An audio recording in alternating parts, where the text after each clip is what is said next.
પૂછપરછ માટે બોલાવવામાં આવ્યો તો તમામ સવાલોના જવાબ આજે મેં આપ્યા છે।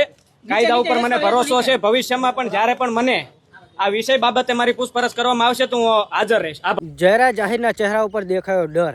હા મિત્રો, જયરાજ આહિર જ છે ગુનેગાર એવું આ ચહેરા ઉપરથી સાબિત થાય છે। પણ મિત્રો, ચહેરા ઉપરથી સાબિત નથી કરવાનું, કેમ કે એસઆઈટી ટીમ દ્વારા 20-25 દિવસથી જે કોઈનો ન્યાય નહોતો મળતો, એટલે કે નવનીતભાઈને ન્યાય નહોતો મળતો અને પૂછપરછ કરવાની હતી જયરાજ આહિરની, તો જયરાજ આહિરને પોલીસ સ્ટેશન પણ કોઈ તેમને પૂછતું પણ નહોતું કે આ વિશે શું તમે નવનીતભાઈના કેસની અંદર ગુનેગાર છો કે નિર્દોષ છો।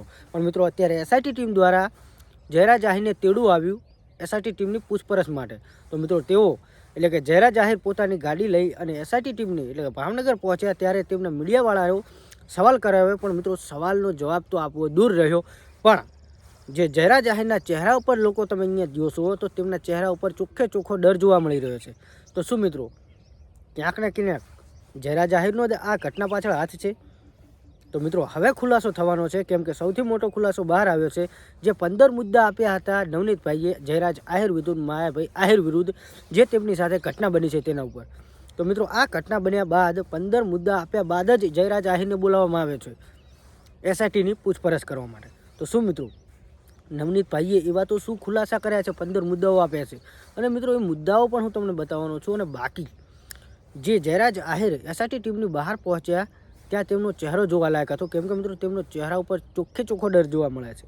અને મિત્રો, આ ડર જ સાબિત કરે છે કે ના, ક્યાંક ને ક્યાંક હાથ છે। અને મિત્રો, વાત કરીએ કે આટલા દિવસ સુધી કેમ બોલાવવામાં ના આવ્યા અને અત્યારે કેમ એસઆઈટી ટીમ દ્વારા જયરાજ આહિરને બોલાવવામાં આવ્યો।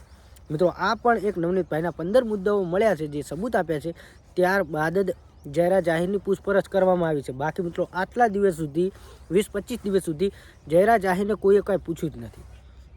તો ખરેખર મિત્રો, હવે નવનીતભાઈને ન્યાય મળવાનો છે। બાકી અત્યારે તેમના ચહેરા પર ચોખ્ખો ડર જોવા મળી રહ્યો છે અને 3 કલાક સુધી એસઆઈટી ટીમે તેમની પૂછપરછ કરી અને ત્યારબાદ તેઓ બહાર આવ્યા અને મીડિયા સામે શું બોલ્યા છે એ પણ હું તમને વિડીયો બતાવવાનો છું। કેમ કે મિત્રો, જતી વખતે તો તેમના ચહેરા ઉપર ચોખ્ખે ચોખ્ખો ડર જોવા મળી રહ્યો છે, પણ આવતી વખતે તેઓ મીડિયાવાળા સામે શું બોલ્યા છે, અને મિત્રો ફક્ત ને ફક્ત 5 કે 10 સેકન્ડ બોલ્યા છે મીડિયા સામે, અને ત્યારબાદ તેઓ ત્યાંથી જતા રહ્યા। મીડિયાવાળાને કે કોઈની પાસે કોઈ જવાબ આપ્યો નથી। તો શું મિત્રો, હવે ખરેખર વરઘોડું નીકળવાની તૈયારી છે? ખરેખર નવનીતભાઈને ન્યાય મળવાનો છે કે ખરેખર નિર્દોષ સાબિત થશે જયરાજ આહિર? તમે શું કહેવા માગો છો? બાકી તમને વિડીયો બતાવવાનો છું અત્યારે એમના ચહેરા પર કેવો ડર જોવા મળી રહ્યો છે, અને બાકી મીડિયાવાળા સામે તેઓ શું બોલ્યા છે એ વિડીયો તમને બતાવવાનો છું। બાકી તમે કોને સપોર્ટ કરો કમેન્ટ કરો। ચેનલ પર પહેલી વાર આવ્યા તો આપણી ચેનલને સબસ્ક્રાઈબ કરી દેજો। બાકી વિડીયો ગમે તો વિડીયોને લાઇક કરજો અને કોને સપોર્ટ કરો છો ને કમેન્ટ કરવાનું ભૂલતા નહીં।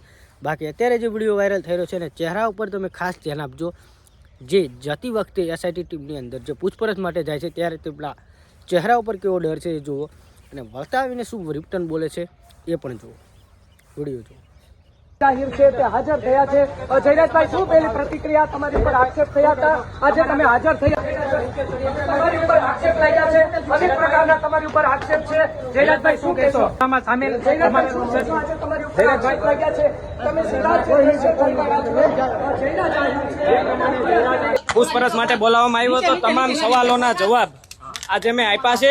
કાયદા ઉપર મને ભરોસો છે, ભવિષ્યમાં પણ જ્યારે પણ મને આ વિષય બાબતે મારી પૂછપરછ કરવામાં આવશે તો હું હાજર રહીશ। આભાર।